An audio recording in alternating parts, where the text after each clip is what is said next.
परंतु एखाद्या माणसाला आपल्या जीवनामध्ये गंमत अशी होती की आपल्याकडे जे नाही ना त्याचा आपण जास्त विचार करतो. हे माझ्याकडे नाही, हे माझ्याकडे नाही. पण जे तुझ्याकडे आहे, जे आपल्याकडे आहे ना त्याचा आपण विचार करणं गरजेचं आहे. काय आहे माझ्याकडं? भगवंताने प्रत्येक माणसाला निर्माण केलेलं आहे, त्याच्यामध्ये अद्भुत असं काहीतरी आहे, युनिक असं काहीतरी आहेच. पण आपण आयुष्यभर काय करतो की आपण आपल्यामध्ये शोधण्याचा प्रयत्न करतो. हे सगळ्यात मोठं माणसाचं दुर्भाग्य आहे. मी मगाशी सांगितलं की प्रत्येक माणसामध्ये युनिक आहे, तो संपूर्ण जगाला हादरू शकतो. केवळ फक्त भारत देशामध्ये नाही, तो संपूर्ण जगामध्ये त्याचं नाव करू शकतो. त्या आतमध्ये डोकावून पाहिलं पाहिजे, माझ्याकडे काय आहे. समजलं का नाही समजलं? एक उदाहरण तुम्हाला सांगतो म्हणजे तुमच्या लक्षात येईल. एक आहे ना भिकारी असतो, भिकारी असतो आणि 35-36 वर्षापासून तो एका गावामध्ये एक झाड असायचं. त्या झाडाच्या तिथं सावलीला बसलेला असायचं आणि भिक्षा मागायचं.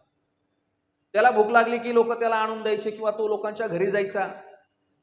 असं 35-36 वर्षापासून त्याचा नित्य, लोकांना सुद्धा त्याची सवय झाली होती. 35-36 वर्ष उलटून गेल्यानंतर तो आजारी पडल्यानंतर एक 5-6 महिन्यानंतर त्याचं देहावसान झालं. आता ते म्हणले की याचा अंत्यविधी केला पाहिजे. मग त्याच्यावरती मीटिंग झाली, कुणी किती खर्च करायचा. पण त्याच्यामध्ये एक वाद झाला की हा आपल्या गावचा रहिवासी नव्हता, म्हणून आपल्या गावच्या स्मशानभूमीमध्ये याचा काही त्या ठिकाणी अंत्यविधी होता येणार नाही. आता त्या ठिकाणी वाद झाला, भांडण झालं, 2-3 तास उलटून गेले. त्याच्यानंतर एक सदग्रस्त होते, त्यांना म्हणले तुम्ही आता याच्यातून काहीतरी मार्ग काढा बुवा.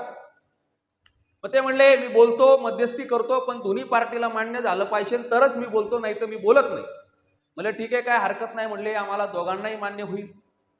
म्हणले तो ज्या झाडाखाली बसला होता ना त्या झाडाखाली त्याचा दफनविधी करू आणि तिथं छोटंसं त्याचं स्मारक बनवू किंवा त्याचा विधी करू, म्हणजे काही आत्मा वगैरे भटकायला नको. म्हणले मान्य का तुम्हाला? हो म्हणले मान्य, ठीक आहे. म्हणले बोलवायचा का जीसीपी? मग जीसीपी बोलावला.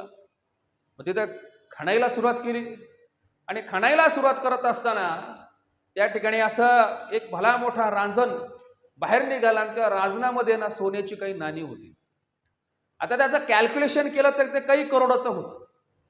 म्हणजे पहा, ज्या जागेवरती तो बसायचा ती सोन्याची खाण होती, पण त्याला ते माहित नव्हतं. तसं माणसाचं आहे. आणि म्हणून कुणीतरी असं म्हटलेलं आहे, मी नाही म्हणलं, कुणीतरी असं म्हणलंय की तूच आहे तुझ्या जीवनाचा शिल्पकार, किंवा तूच आहे तुझं पाशी परी तू जागा चुकलासी. तुझं आहे तुझ पाशी परी तू जागा चुकलासी. हे आपल्याकडेच आहे. आपण आपल्याकडे लक्ष दिलं पाहिजे ना. आपण स्वतःमध्ये डोकवून पाहिलं पाहिजे, काय मी करू शकतो चांगलं, काय माझ्यामध्ये क्वालिटी आहे, कोणती अशी गोष्ट आहे मी सातत्याने करू शकतो, त्याच्यामध्ये तुमचा ब्रँड होऊन जाईल.